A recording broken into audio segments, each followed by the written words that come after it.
कैलाश इस दुनिया का सबसे दिव्य और रहस्यमयी पर्वत, जिसके बारे में शोधकर्ताओं ने प्राचीन काल से ही शोध किए, जिसके रहस्य को जानने के लिए ना जाने कितने ही लोगों ने अपनी जान गंवा दी, जिस पहाड़ पर चढ़ना असंभव बताया जाता है और आज तक ये बात एकदम सच साबित हुई है, जिस पर्वत पर स्वयं शिव के रहने की बातें कही जाती हैं, जहां आपकी उम्र तेजी से बढ़ने लगती है और जिसे दुनिया का सबसे बड़ा पिरामिड माना जाता है। आज हम इस दिव्य पर्वत के रहस्यों को जानने की कोशिश करेंगे, तो एपिसोड को अंत तक जरूर देखिएगा। दोस्तों, सबसे पहले हम कैलाश पर्वत के रहस्य को वैज्ञानिक दृष्टिकोण से समझने की कोशिश करते हैं। जितने तथ्य आज तक वैज्ञानिक अपनी बुद्धि से समझ पाए हैं, कैलाश को धरती का केंद्र बताया जाता है। इसका आकार कुछ ऐसा है जो एक कंपास की तरह काम करता है। इसके चारों कोने कंपास की 4 दिशाओं से मेल खाते हैं। कैलाश पर चढ़ने की कोशिश कई शोधकर्ताओं ने की है, लेकिन उनमें से एक भी शोधकर्ता आज तक सफल नहीं हो पाया और उनमें से लगभग आधे कभी वापस लौट कर नहीं आए। एक रशियन वैज्ञानिक के अनुसार कैलाश कोई पर्वत नहीं बल्कि एक पिरामिड है, जिसे इंसानों या फिर किसी और ग्रह से संबंधित जीवों ने पृथ्वी पर बनाया है। उनके अनुसार कैलाश का आकार प्राकृतिक रूप से निर्मित होना असंभव है। इसके अलावा अगर आप कैलाश पर्वत पर नजर डालें तो पाएंगे कि उस पर्वत की चट्टानों का रंग अपने आसपास के किसी भी पर्वत से मेल नहीं खाता है। वैज्ञानिकों के अनुसार कैलाश पर्वत के आसपास का वायुमंडल लोगों की उम्र को तेजी से बढ़ाता है। यहाँ 12 घंटे में आपके बाल और नाखून उतने बढ़ जाते हैं जितने 3 हफ्तों में बढ़ते हैं। साइबेरिया के एक दल ने कैलाश की खोज में कैलाश के काफी करीब जाने की कोशिश की थी और आश्चर्यजनक रूप से कुछ ही समय में उनकी उम्र सदियों आगे बढ़ गई थी। वापस लौटने के 1 वर्ष के अंदर उन सबकी मौत बुढ़ापे की वजह से हो गई थी। वैज्ञानिकों ने जब जब इस पर्वत पर चढ़ने की कोशिश की है, तब दिशा भ्रम के कारण वो पर्वत से विपरीत दिशा में बढ़ गए या फिर किसी भारी तूफान की वजह से वो उस पर्वत पर ना चढ़ सके। दोस्तों, अब बात करते हैं हमारे वेद पुराणों में मौजूद इस पर्वत से संबंधित जानकारी की। सबसे पहली बात तो ये है कि इस पर्वत में मौजूद सभी रहस्यों को इन आंखों से देख पाना असंभव है।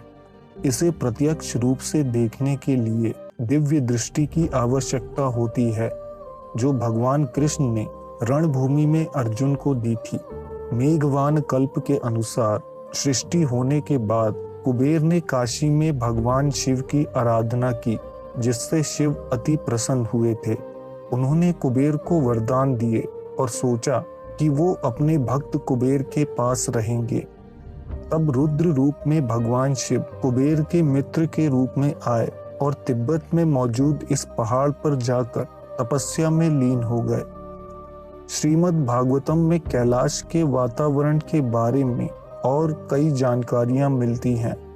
यहाँ गंधर्वों, किन्नरों और अप्सराओं का वास होता है, जो अति प्रसन्न चित्त से इस इलाके में भ्रमण करते हैं। इनके अलावा यहाँ सिद्ध महापुरुषों की भूमि भी मौजूद है। कैलाश के आसपास ही कई दिव्य आश्रम मौजूद हैं, जिनके अंदर श्रेष्ठ ऋषि मुनि और सिद्ध पुरुष रहते हैं।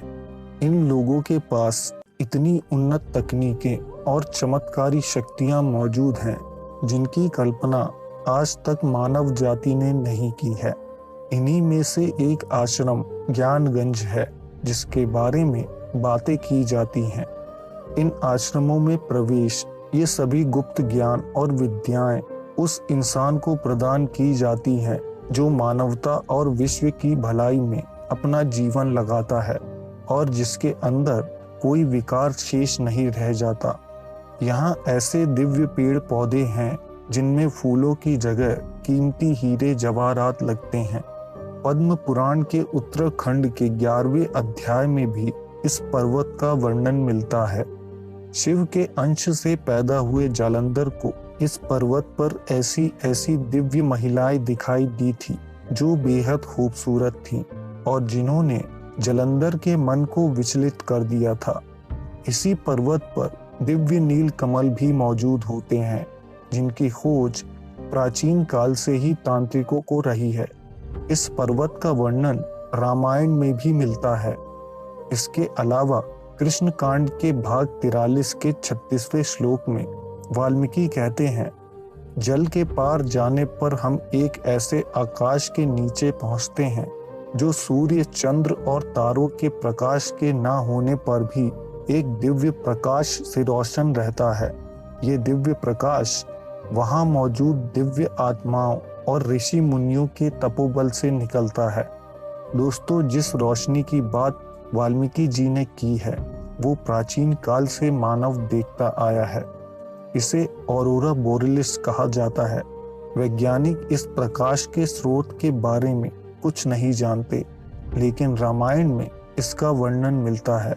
कैलाश के पास मानसरोवर और राक्षस ताल भी मौजूद है जो काफी रहस्यमयी है। मानसरोवर का आकार सूर्य की तरह है और राक्षस ताल का आकार अर्ध चंद्रमा जैसा है। रावण ने इस इलाके में अपार तप किया था जिसकी वजह से राक्षस तल अस्तित्व में आया। आज इस झील का पानी खारा है जबकि मानसरोवर का पानी मीठा है। मानसरोवर का पानी तूफानों में भी शांत और स्थिर होता है जबकि राक्षस तल के पानी में उथल पुथल मची रहती है। इन दो झीलों में ऐसे सूक्ष्म जीव मौजूद हैं जिनका संबंध धरती से नहीं है। दोस्तों, महाभारत में पांडवों को धरती से स्वर्ग की प्राप्ति भी इसी पर्वत से हुई थी। हिंदुओं की मान्यताओं के अनुसार यहाँ महादेव अपनी पत्नी पार्वती के साथ विराजमान है। बुद्धिज्म में मान्यता है कि इस पर्वत पर बौद्ध देवता डेमचौक का वास है जो ध्यान में लीन रहते हैं। इनके अलावा जैन धर्म के पहले तीर्थंकर को ब्रह्म ज्ञान कैलाश में ही प्राप्त हुआ था। लगभग 1100 वर्ष पूर्व सिद्ध संत मिलारेपा इस पर्वत पर चढ़ने में कामयाब हुए थे, जिन्होंने वापस लौटकर लोगों को चेतावनी दी थी कि इस पर्वत पर चढ़ना निषेध है, इसलिए इस पर चढ़ने की कोशिश करके देवताओं को नाराज करने की गलती ना करें। प्राचीन लेखों में भी बताया गया है कि कैलाश में मौजूद बादलों पर देवताओं का वास है। जो इस पहाड़ की चोटी पर चढ़कर देवताओं के चेहरे देखने की कोशिश करेगा उसे मृत्यु का सामना करना होगा। दुनिया के इस रहस्यमयी दिव्य स्थान के बारे में ना जाने कितनी अनसुलझी गुत्थियां हैं जिन्हें सुलझाना अभी बाकी है।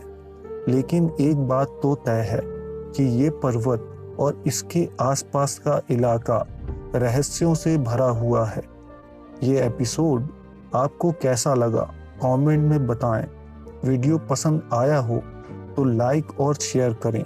हम आपसे जल्द एक नए एपिसोड के साथ मिलेंगे। धन्यवाद।